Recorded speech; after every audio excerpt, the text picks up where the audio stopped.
సమాలోచనకు స్వాగతం. ఈ రోజుల్లో చాలామంది ఆడపిల్లలు చదువైపోయి ఉద్యోగాల్లో చేరిన తర్వాత ఇమీడియట్గా పెళ్ళిళ్ళు చేసుకోవడానికి పెద్దగా ఆసక్తి చూపించట్లేదు. వాళ్ళ జాబ్స్లో ప్రమోషన్స్ వచ్చి బాగా సెటిల్ అయ్యి మంచి పే స్కేల్లో ఉన్నాక అప్పుడు పెళ్లి గురించి ఆలోచిస్తున్నారు. అది చాలా మంచి పద్ధతే. ఎందుకంటే లైఫ్లో ఒకసారి సెటిల్ అయిన తర్వాతే పెళ్లి చేసుకుంటే చాలా మంచిది. కానీ అందులో కనీసం ఒక 30-40% మంది పిల్లలు సెటిల్ అయినా సరే పెళ్ళి ఎందు ఆసక్తి చూపించట్లేదు. దీనికి కారణాలు ఏంటి అని ఒక సర్వే జరిగింది. ఆ సర్వే ఫలితం ఏంటంటే, ఇప్పుడు ప్రతి మనిషికి ఇండిపెండెంట్గా ఉండాలని ఉంటుంది. ముఖ్యంగా ఉద్యోగాలు చేస్తూ విడిగా ఉంటూ వాళ్ళు సంపాదనని వాళ్ళ ఇష్టంగా ఖర్చు పెట్టుకుంటూ ఉన్నటువంటి ఆడపిల్లలు పెళ్ళి అయిన తర్వాత చాలా ఇబ్బందులు ఎదుర్కోవాల్సి వస్తుంది. మొట్టమొదటిది ఏంటంటే, వాళ్ళ యొక్క సంపాదన మీద వాళ్ళకి పూర్తి హక్కులు ఉండవేమో అనేటువంటి అనుమానం. ఎందుకంటే అలాంటి కేసులు చాలా జరుగుతున్నాయి. పెళ్ళిళ్ళు అయిన తర్వాత వాళ్ళ జీతాలు చూసుకొని పెళ్లి చేసుకున్నటువంటి అబ్బాయిలు ఇంటి ఖర్చులు అవన్నీ వాళ్ళ మీద వేసేసి వీళ్ళ జీతాలు దాచుకుంటామో, లేదా వాళ్ళ ఏటీఎం కార్డులు వీళ్ళు జేబుల్లో పెట్టుకొని వాళ్ళ మినిమం ఖర్చులకి డబ్బులు ఇవ్వటము, ఈ విధంగా వాళ్ళని ఇబ్బందులు పాలు చేస్తున్నారు. అలాంటి కేసులు చాలా మనం చూస్తున్నాం.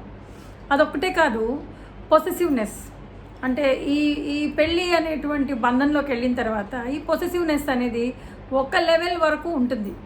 అమ్మాయి మీద అబ్బాయికి కానీ, అబ్బాయి మీద అమ్మాయికి కానీ, నా భర్త, నా భార్య, వీళ్ళు నా మనుషులు, అలాంటి ఫీలింగ్. కానీ ఇక్కడేమవుతుందంటే నెగటివ్ సైడ్లో ఈ పొసెసివ్నెస్ ఉంటుంది అబ్బాయిలకి.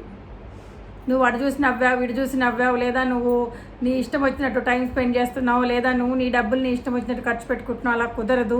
ప్రతిదీ నాకు చెప్పి చెయ్యాలి. ఎక్కడికి వెళ్ళావో నాకు చెప్పాలి, లేకపోతే ఏం చేస్తున్నావో నాకు చెప్పాలి, లేదా ఏంటి ఆఫీస్ నుంచి అరగంట లేట్ అయింది, అరగంట ఏం చేసావు, ఎవరిని కలిసావు, ఇలాంటి చాలా నెగిటివ్ సిచ్యువేషన్స్లోకి ఆడపిల్లలు వెళ్ళిపోతున్నారు.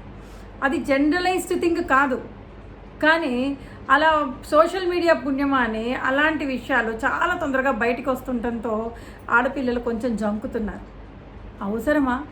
పెళ్లి చేసుకొని మా యొక్క స్వతంత్రాన్ని హరింప చేసుకోవడం, మాకు ఫ్రీగా మా పేరెంటల్ ఫ్యామిలీకి కానీ, ఫ్రెండ్స్కి కానీ, మాకు కానీ ఖర్చు పెట్టుకోవడానికి కూడా లేదా? మా కాస్మెటిక్స్ లేదా మా బ్యూటీ పార్లర్ ఖర్చులు కూడా వాళ్ళకి ఎక్స్ప్లెనేషన్ ఇవ్వాలా? చేసుకోబోయే వాళ్ళకి వాళ్ళు మటుకు మాకేమీ ఇవ్వరు ఎక్స్ప్లెనేషన్, మేము మాత్రం ఇవ్వాలా? ఎందుకు మా ఇండిపెండెన్స్ మేము కోల్పోవాలి? అది ఫస్ట్ థింగ్. ఇంకొకటి, ఆ ఇండిపెండెన్స్ స్వతంత్రం ఒకటే కాదు, మన అస్తిత్వమే ఒక ప్రశ్నార్థకం అయిపోతుంది ఈనాటి పెళ్ళిళ్ళు. పైకి చాలా మోడర్న్ విషయాలు, చాలా మోడర్న్గా ఉన్నట్టు, మేము చాలా ఎలిగెంట్, మేము చాలా గ్రేటు, మేము చాలా బ్రాడ్ అని ఇలాంటివన్నీ షో చేస్తారు.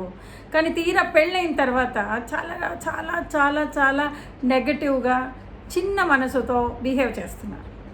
దాంతో ఏమైపోతుందంటే వీళ్ళకి ఇంప్రెషన్స్ పోతున్నాయి అబ్బాయిల మీద. అందుకని అన్ని విడాకుల కేసులు కోర్టులలో ఫైల్ అవుతున్నాయి. ఇప్పుడు వీళ్ళకిలాగే మగపిల్లల్లాగే ఇండిపెండెంట్గా చక్కగా ఉద్యోగాలు చేసుకొని ఉంటున్న వాళ్ళు ఒకళ్ళ మీద ఒకళ్ళు నమ్మకంతో నిజాయితీగా ఉండాలి, కలిసి జీవించాలి.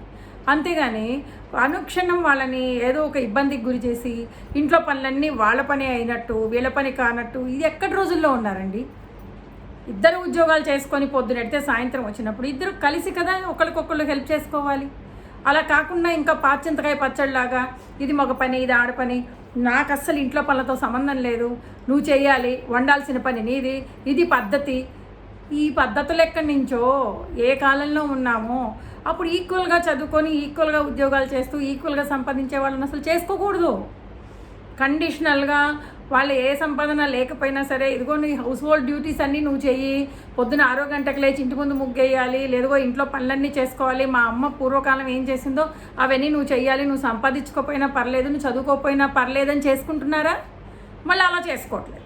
మరి అలా కుదరదు.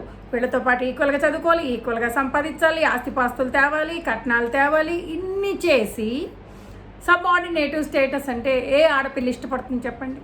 ఈరోజు ఆడపిల్లలు పెళ్ళంటే వెనకం చేస్తున్నారంటే దానికి మగపిల్లల్లో వాళ్ళ తల్లిదండ్రుల మనస్తత్వమే కారణం.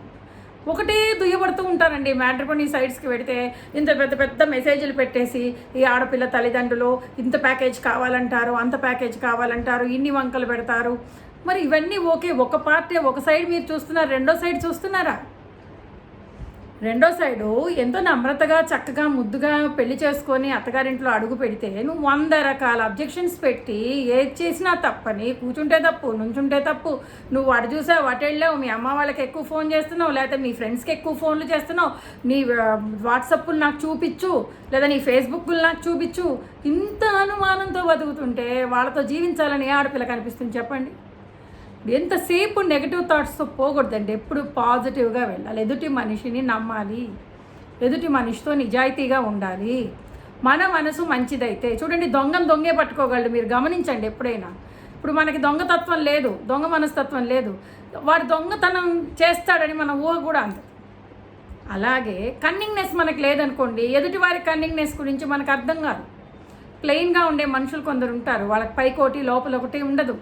కానీ ఇప్పుడు చాలామంది మేకవన్య పులులు, వాళ్ళు దొంగ వేషాలు అన్నీ, చాలా అతి మంచి వాళ్ళు, మా కూతురు కోడలు అందరూ ఒకటే, మా కూతురైనా కోళ్ళైనా తనే కదా అని ఇన్ని మాటలు మాట్లాడి తీరా అక్కడికి వెళ్ళా కష్టాలు పెడుతున్న వాళ్ళు ఎంతమంది లేరండి? దాంతోనూ విసిగి వేసారిపోయి కొంతమంది అమ్మాయిలు అయితే ఉద్యోగం విషయంలోనూ అబద్ధాలేట. అసలు ఉద్యోగం ఉండదు, ఏముండదు, వాళ్ళు 1,00,000 రూపాయలు సంపాదించేస్తున్నాడు అంటారు, పెళ్లి చేసేస్తారు. ఎంతకీ వీడు ఉద్యోగానికి పోడు, ఏమీ చేయడు, ఈఎంఐ జీతంతో బతికేస్తూ ఉంటాడు. ఏంటండి ఈ దౌర్భాగ్యం? ఇలాంటి పరిస్థితుల్లో ఆడపిల్లలకి అసలు పెళ్లి చేసుకోవాలని ఎందుకు అనిపిస్తుంది చెప్పండి? మనం ఎంతసేపు కాయిన్కి ఒకవైపు చూడకూడదు. ఆడపిల్లలు వాళ్ళు పెళ్లి ఇష్టపడట్లేదు, వాళ్ళు టూ ఇండిపెండెంట్ ఏంటండి? అసలు ఇండిపెండెన్స్ ఉండాలి, ప్రతి మనిషి యొక్క ప్రాథమిక హక్కు. మనకి స్వతంత్రంగా జీవించడం, స్వతంత్రంగా మాట్లాడటం, ఇది మన ప్రాథమిక హక్కు. దీన్ని హరించే శక్తి ఎవరికీ లేదు. తల్లేంటి, తండ్రేంటి, భర్త ఏంటి, ఇంకోళ్ళేంటి? మీరు పెళ్ళనే పేరుతో సంఖ్యలలో బిగిచ్చేస్తామంటే ఎవరు వస్తారండి? ఎవరు చేసుకుంటారండి? ఈ రోజున ఎంతమంది మగపిల్లలు పెళ్ళిళ్ళు కాకుండా పడున్నారు, వాళ్ళ పెళ్ళిళ్ళు కావట్లేదు. ఏంటి కావట్లేదంటే వీళ్ళకి కూడా గొంతెమ్మ కోరికలు బోల్డ్ ఉన్నాయి. ఆడపిల్ల తల్లిదండ్రులకే, ఆడపిల్లలకే కాదు, మగపిల్లడికి సంబంధించిన వాళ్ళకి కూడా అంతే గొంతెమ్మ కోరికలు ఉన్నాయి.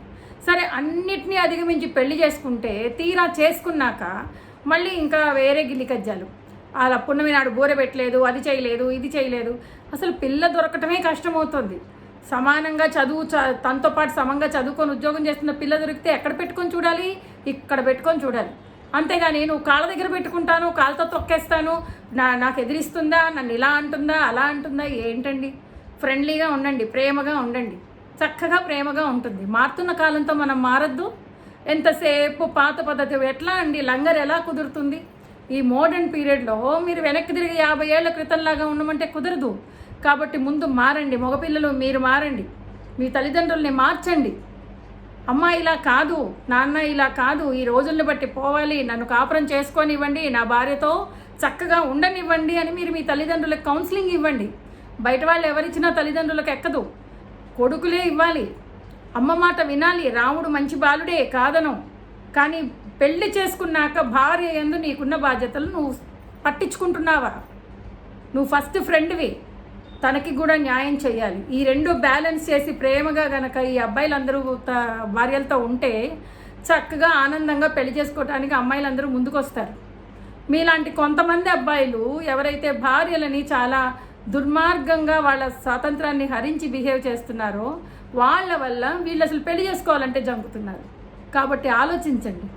మన తోటి మనిషి భార్య మనతో జీవితం పంచుకోవడానికి వచ్చింది, తనతో ఎలా ఉండాలి? By for now.